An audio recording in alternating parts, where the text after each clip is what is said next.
we watched the BBC interview with Musk, right? And he goes up and the guy opens up the question with, why'd you agree to do this interview? He says, well, I don't know, what's the name of the BBC? And he's trying to mock them and all this stuff. And there's a part of it where, he calls them out for the mistakes they made. Yeah. And if you go to the bottom of the interview on BBC, you'll see comment section saying, why'd you cut that out? Because Musk puts it on Twitter, but they didn't put it in the interview. Yeah. Then you watch the interview with you. The first question they ask you was, what's the first question? Hey, you've been accused of serious crimes, rape or something like that. Right off the bat, they asked that question of you. And then you see the interview, Lucy Williamson, I believe, her first question was, you're facing some very serious allegations. Have you raped anybody? That's the open question that they ask you. And the video they put up, the first one, they take it down. The second video they put up, that's 12 minutes like the highlight one, they turn, the comment section is open. There's 80,000 plus comments there. Then you look at Philip Schofield. Yeah. And you just brought up Philip Schofield. For people that don't know who Philip Schofield, do you mind explaining to people who he is? Yeah, he was a TV presenter in England. He was very famous. He ran the morning show. And he was grooming children for a very long time. And all the staff knew about it. And the people who worked on the show with them were being groomed by him. And everybody knew. And it was all a big ha-ha-ha joke.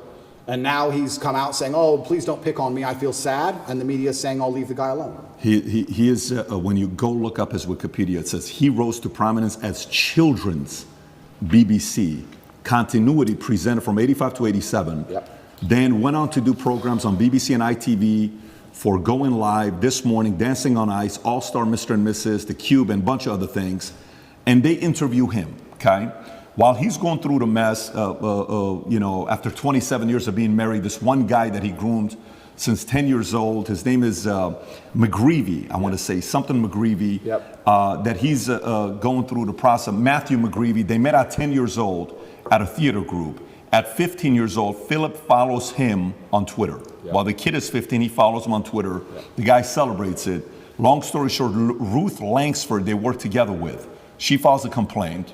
Then right after filing the complaint, McGreevy gets fired. Then he has to take a break. Then he comes out after 27 years telling his wife, hey, I'm gay, I'm coming out of the closet. He's got 2 daughters.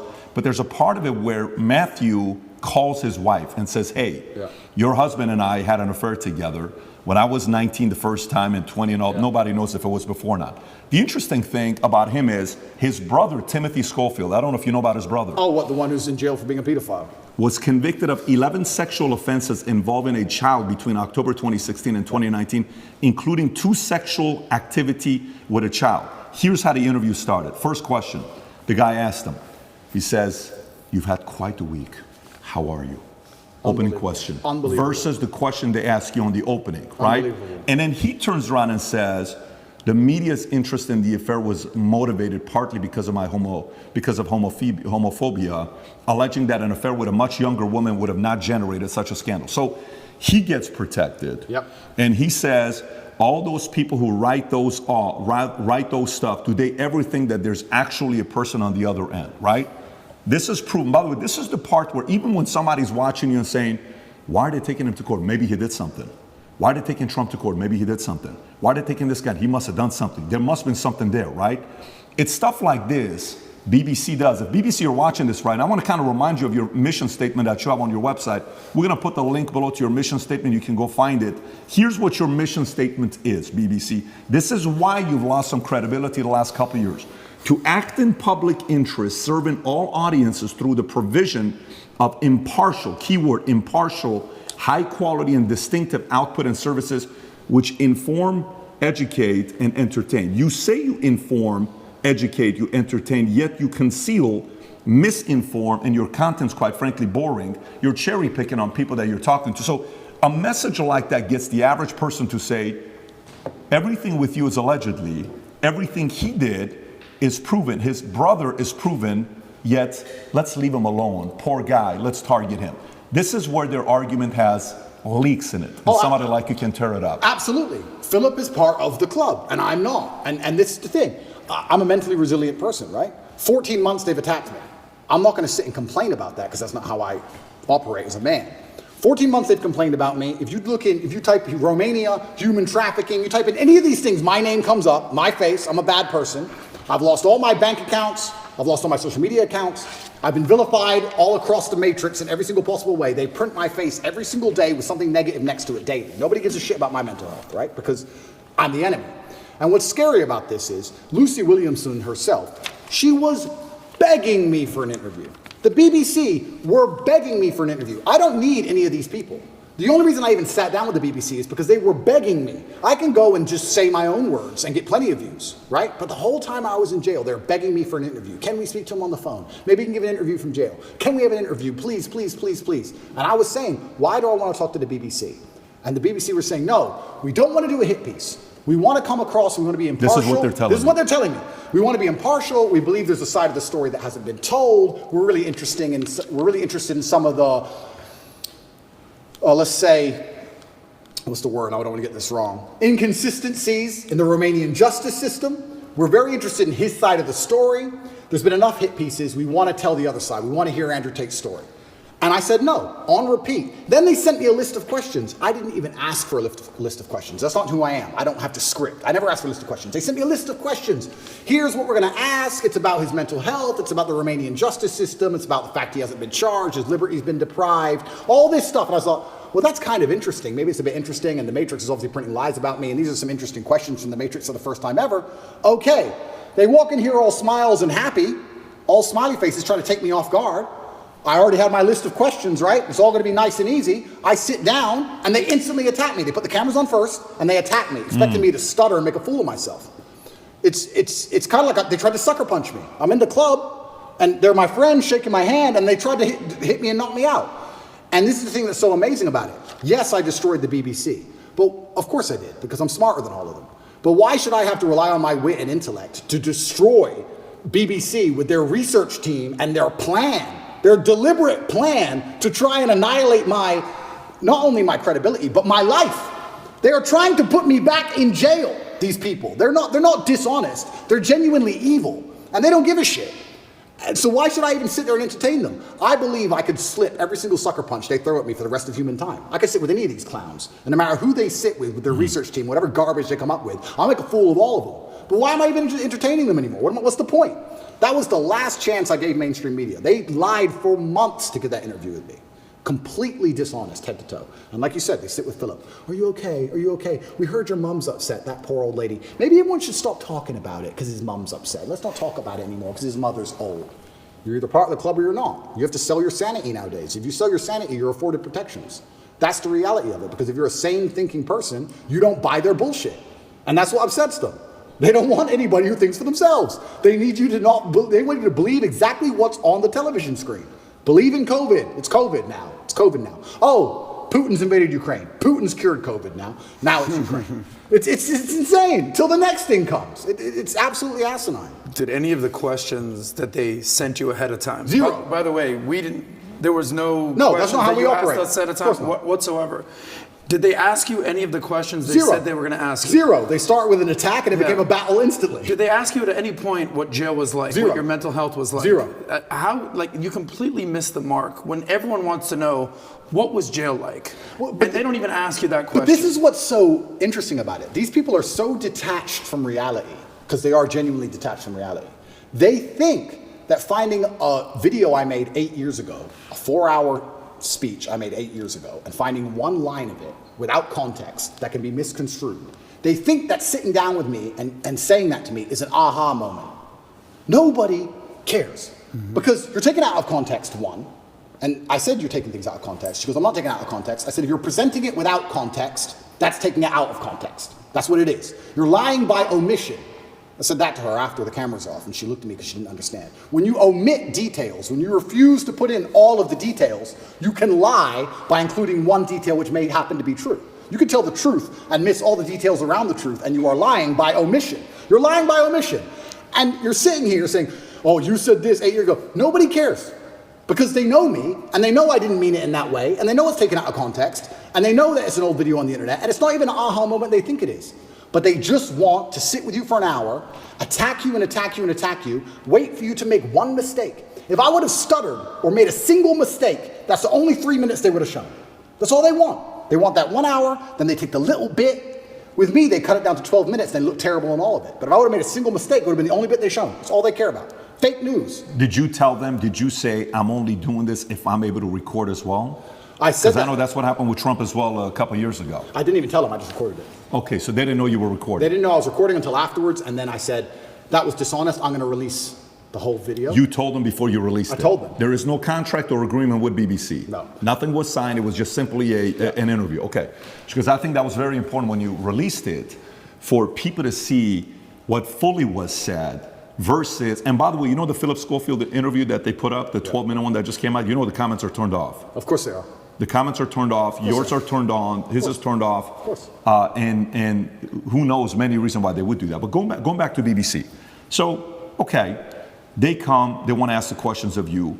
For some of the people that maybe aren't following the story closely, but they know who you are. We're in the car, we're driving, and a lot of people are asking questions. We ask the drivers, like, hey, are you going to Tate's place? How do you know we're going to Tate's place?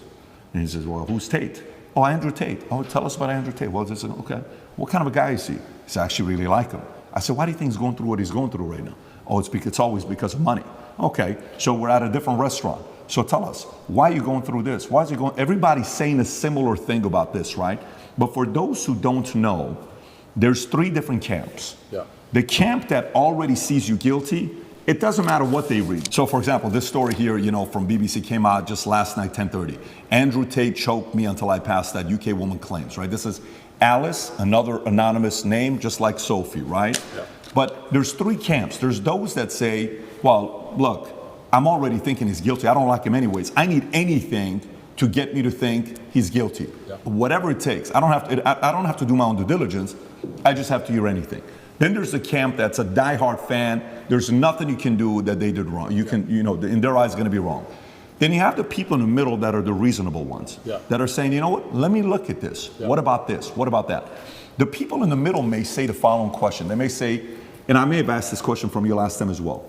They may say, Andrew, okay, if this guy is so innocent, how can they get you to go to the dungeon for 92 days? How can they put you on house arrest? How can they do all this stuff? Yeah. If you're somebody that was born in US, you lived in UK, how come somebody else isn't coming to bail you out? You got different lawyers. How is it that they can keep doing this to you if you're not guilty? What do you say to those people? Yeah, and once again, I have to be careful what I say because of the court case, but Romania has a law, or the law in Romania is basically, if you can prove to a judge that it might have happened, they're allowed to hold you up to 6 months during the investigation stage.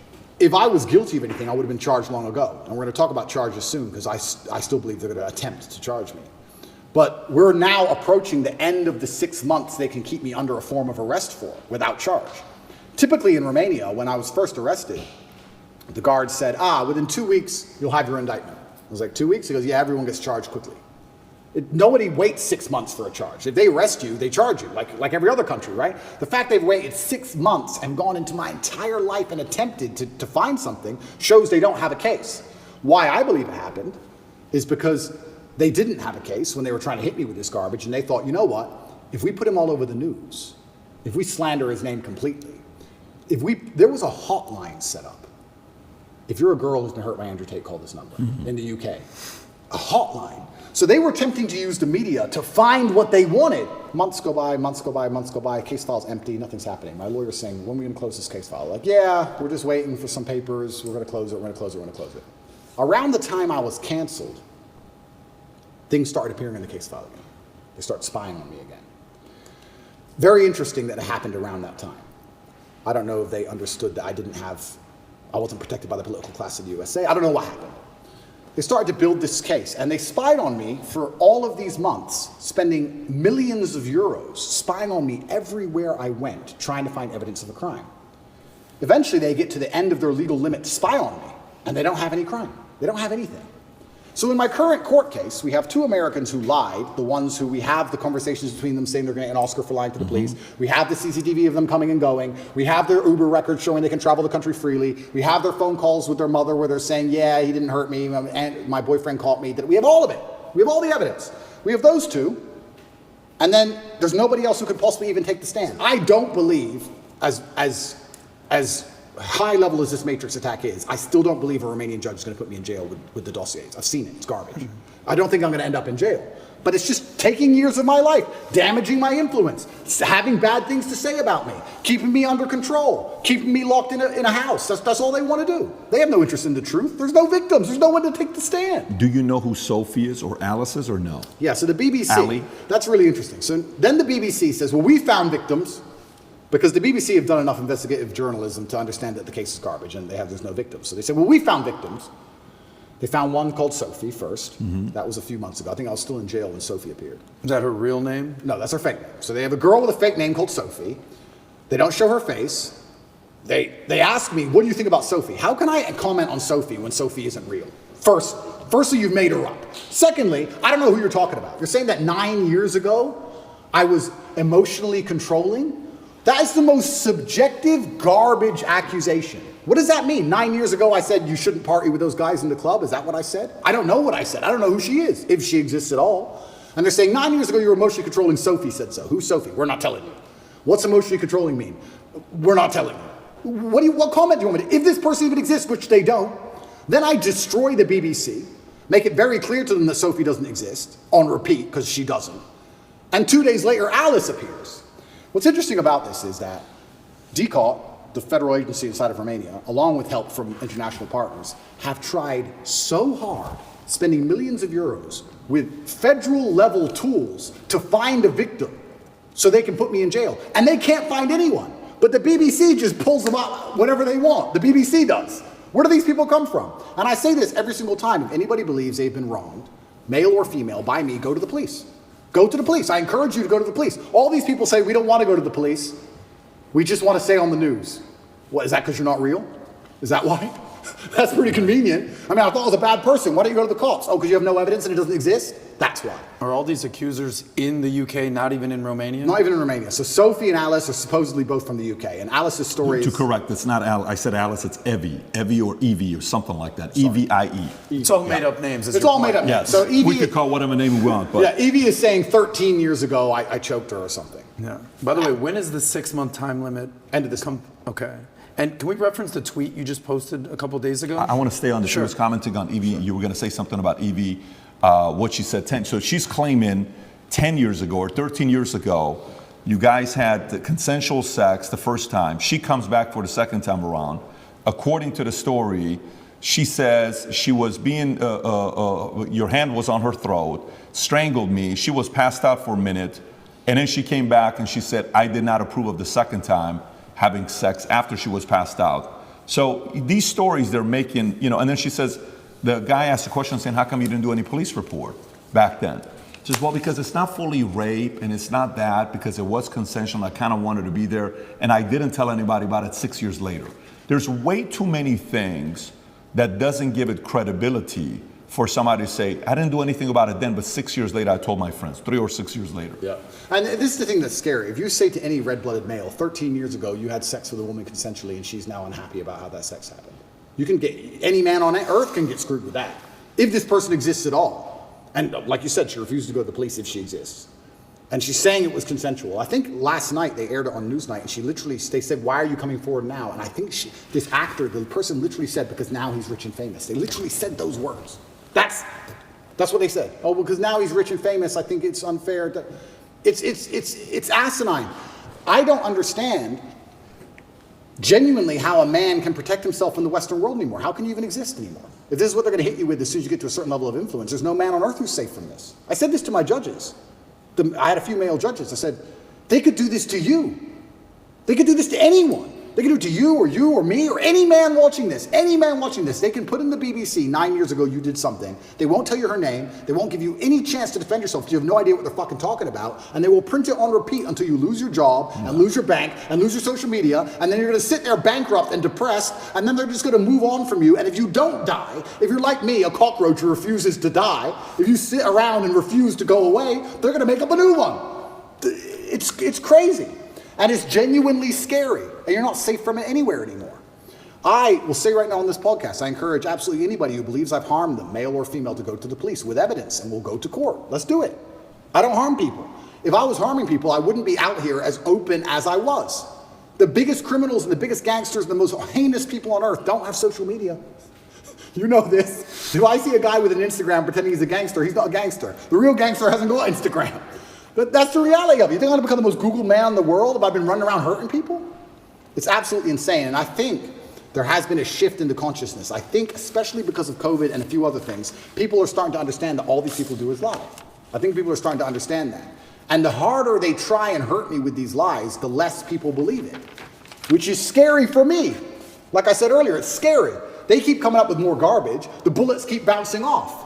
So now they're sitting around going, we can't convince the world this person is a bad person. How do we get rid of him?